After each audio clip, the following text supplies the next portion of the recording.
Bang, kenapa sih kita harus mempelajari ilmu tentang cuaca? Padahal kan ada teknologi yang namanya teknologi modifikasi cuaca untuk memodifikasi cuaca seperti keinginan kita. Pertanyaan yang menarik. Untuk mengetahui lebih lanjut terkait teknologi modifikasi cuaca, yuk simak penjelasan berikut. Halo Sobat STMKG, saya Muhammad Joharsyah, program studi meteorologi Sekolah Tinggi Meteorologi, Klimatologi, dan Geofisika yang akan menemani teman-teman semua dalam belajar bersama terkait TMC. TMC atau teknologi modifikasi cuaca merupakan teknologi. Eits, sebelum kita melihat video penjelasan, yuk kita tanya-tanya warga sekitar terkait TMC.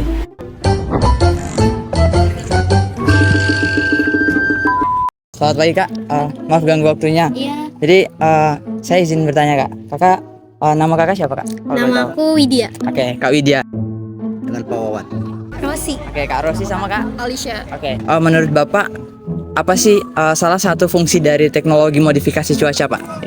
Ya sedikitnya akan mengurangi kekeringan lah, membantu masyarakat yang memang atau daerah yang memang benar-benar kekeringan itu. Sesuai namanya gitu, untuk memodifikasi suatu cuaca di daerah tertentu.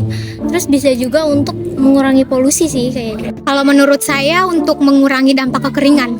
Kalau saya mungkin kebalikannya dari dia ya, kayak misalkan banjir gitu, kita bisa mengurangi dampak banjir dengan mengurangi intensitas hujannya.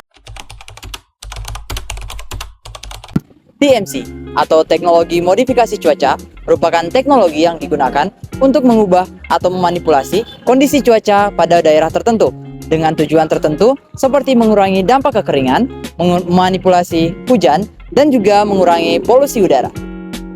Di Indonesia, TMC telah digunakan untuk berbagai kepentingan, terutama pada penggunaan TMC untuk mengurangi resiko banjir, untuk mengurangi dampak kekeringan, dan juga untuk mengendalikan kebakaran hutan. Halo Sobat STMKG, berikut merupakan informasi terkait tipe-tipe awan dalam TMC dan bagaimana proses TMC di Indonesia. Yang pertama, types of clouds merupakan tipe-tipe awan dengan awan rendah, awan tengah, dan awan tinggi. Awan rendah adalah cumulus, stratocumulus, stratus, nimbostratus, dan cumulonimbus. Awan rendah cenderung lebih banyak digunakan atau diidentifikasi sebagai awan penghujan. Hal ini dikarenakan awan rendah merupakan terdiri dari komposisi water droplet yang lebih banyak, sehingga pada saat proses penyemaian awan-awan rendah ini akan lebih cepat terjadinya proses kondensasi, sehingga akan lebih mudah untuk menurunkan hujan atau mempercepat proses terjadinya hujan. Selanjutnya, metode penyemaian awan. Nah, untuk metode penyemaian awan ada terbagi menjadi 5. Yang pertama, ground based generator, yang merupakan metode dengan menyampaikan bahan semai ke dalam awan dengan memanfaatkan potensi topografi dan angin lembah. Bahan semai dikemas dalam bentuk flare. Yang kedua, bahan semai berbentuk flare dipasang pada bagian sayap atau bagian bawah pesawat.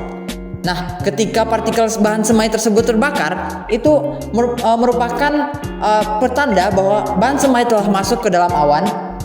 Nah, yang ketiga ada bahan semai jenis ejectable flare. Nah,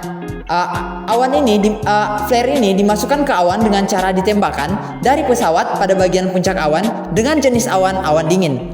Nah, yang keempat adalah bahan semai berupa serbuk garam NaCl dilepaskan di sekitar dasar awan dengan jenis awan hangat. Yang terakhir merupakan penyemaian awan menggunakan roket yang ditembakkan dari darat.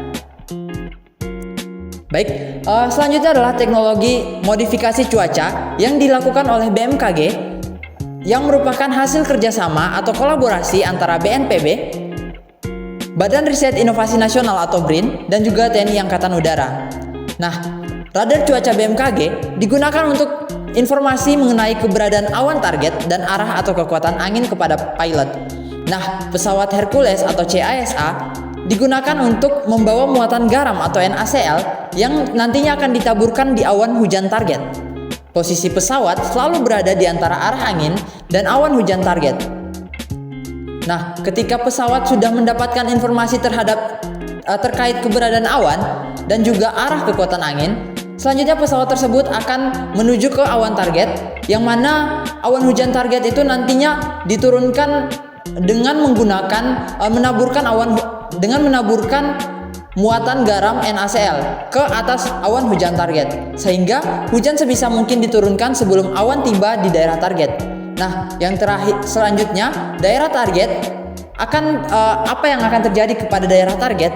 Yang terjadi adalah intensitas hujan akan terkurangi, sehingga atau bahkan di daerah target ini akan tidak memiliki intensitas hujan akibat hujan tersebut sudah diturunkan sebelum awan tiba di daerah target.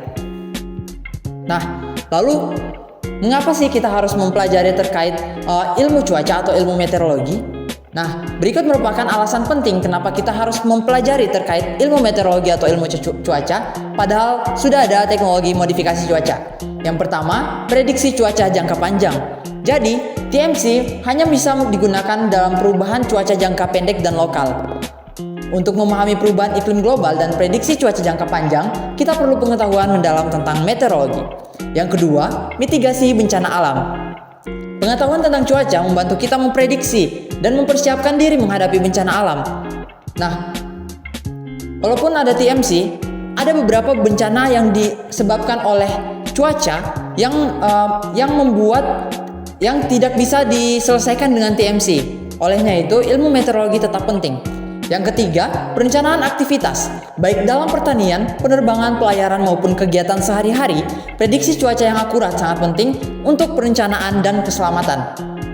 Yang keempat, memahami perubahan iklim. Mengapa cuaca iklim itu berubah? Bagaimana dampaknya terhadap kehidupan kita? Ini semua bisa kita pahami lebih baik dengan mempelajari cuaca dan iklim. Nah, yang kelima, pengembangan teknologi baru. Walaupun sudah ada TMC, ilmu meteorologi terus berkembang, sehingga masih terdapat kekurangan dari TMC itu sendiri. Sehingga dengan mempelajari ilmu meteorologi atau ilmu cuaca yang lebih berkembang, kita bisa meningkatkan efektivitas dari TMC itu sendiri. Baik, itulah penjelasan singkat mengenai TMC dan juga mengapa ilmu cuaca sangat penting dipelajari walaupun sudah ada teknologi modifikasi cuaca. Sekian dari saya. Lebih dan kurangnya mohon dimaafkan. Saya Muhammad Joharsyah, pamit undur diri. Wassalamualaikum warahmatullahi wabarakatuh.